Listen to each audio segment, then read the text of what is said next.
ઉમરેઠ વિધાનસભાની પેટા ચૂંટણીનો જંગ જામ્યો છે ત્યારે ભાજપના ઉમેદવાર હર્ષદ પરમારે ઉમેદવારી નોંધાવી છે। ઉમરેઠ મામલતદાર કચેરી ખાતે ફોર્મ ભર્યું। બપોરે 12 કલાક અને 39 મિનિટે વિજય મુહૂર્તમાં ઉમેદવારી પત્ર ફોર્મ ભરવામાં આવ્યું ત્યારે મુખ્યમંત્રી ભૂપેન્દ્ર પટેલ ખાસ ઉપસ્થિત રહ્યા। ઉમેદવારી નોંધાવતા પહેલા રેલી યોજી શક્તિ પ્રદર્શન પણ કરવામાં આવ્યું। રેલીમાં મુખ્યમંત્રી મોટી સંખ્યામાં તેમજ કાર્યકરો પણ જોડાયા હતા અને 23 એપ્રિલે ઉમરેઠ બેઠક માટે મતદાન થવાનું છે। 4 મેના રોજ મતગણતરી કરવામાં આવશે તો ગોવિંદ પરમારનું નિધન થતાં બેઠક ખાલી પડી હતી અને ભાજપે તેમના જ પુત્ર હર્ષદ પરમારને ઉતાર્યા છે મેદાનમાં ત્યારે ભાજપે આ ચૂંટણીમાં હર્ષદ પરમારની ભવ્ય જીતનો વિશ્વાસ પણ વ્યક્ત કર્યો છે। ઉમરેઠ વિધાનસભા મત વિસ્તારમાંથી પધારેલા સૌ ગામોના આગેવાનો, વડીલો, યુવાન દોસ્તો, મિત્રો, આજે જ્યારે આટલી બહોળી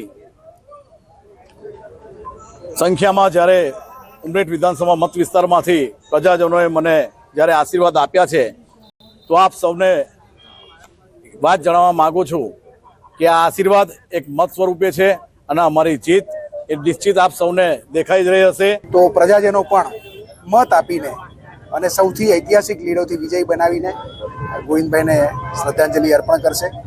ચોક્કસ મને વિશ્વાસ છે કે જંગી બહુમતીથી હર્ષદભાઈનો વિજય થશે અને ઉમરેઠમાં ભારતીય જનતા પાર્ટીનું કમળ ખીલશે। યુસીસી બિલ મુદ્દે અસદુદ્દીન ઓવૈસીનું નિવેદન સામે આવ્યું છે। ઓવૈસીએ ભાજપ પર નિશાન સાધ્યું છે।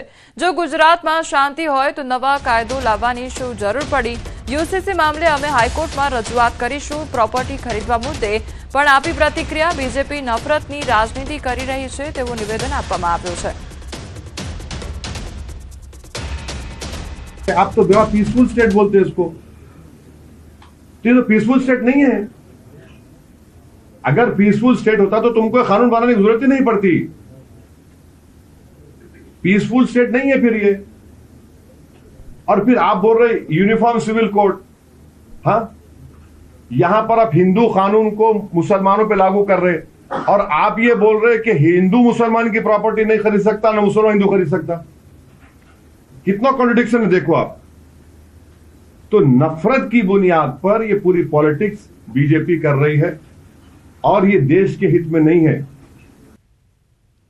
સ્થાનિક ચૂંટણીમાં કોંગ્રેસનો અનોખો નિર્ણય સામે આવ્યો છે। કોંગ્રેસના ઉમેદવારોએ ભરવું પડશે બાંયધરી પત્રક। સાયન્સના ફોર્મ સાથે કોંગ્રેસનું બાંયધરી પત્રક પણ ભરવું પડશે તો ઉમેદવાર પક્ષ પલટો કરે તો સભ્યપદ રદ કરવામાં આવશે। પક્ષાંતર ધારા પ્રમાણે કોર્ટ જઈ સભ્યપદ રદ કરવામાં આવશે। ચૂંટણી પહેલા જ કોંગ્રેસને ઉમેદવારો પર ભરોસો નહીં તો બનાસકાંઠામાં સ્થાનિક સ્વરાજની ચૂંટણીમાં કોંગ્રેસની સાયન્સની પ્રક્રિયામાં અનોખો નિર્ણય ચર્ચાસ્પદ બન્યો છે। સાથે જ ચર્ચા થઈ રહી છે કે શું કોંગ્રેસના નેતાઓ તેમના ઉમેદવારો પર ભરોસો નથી કે ઉમેદવાર જોડેથી એક બાંયધરી લેખ લખવામાં આવશે।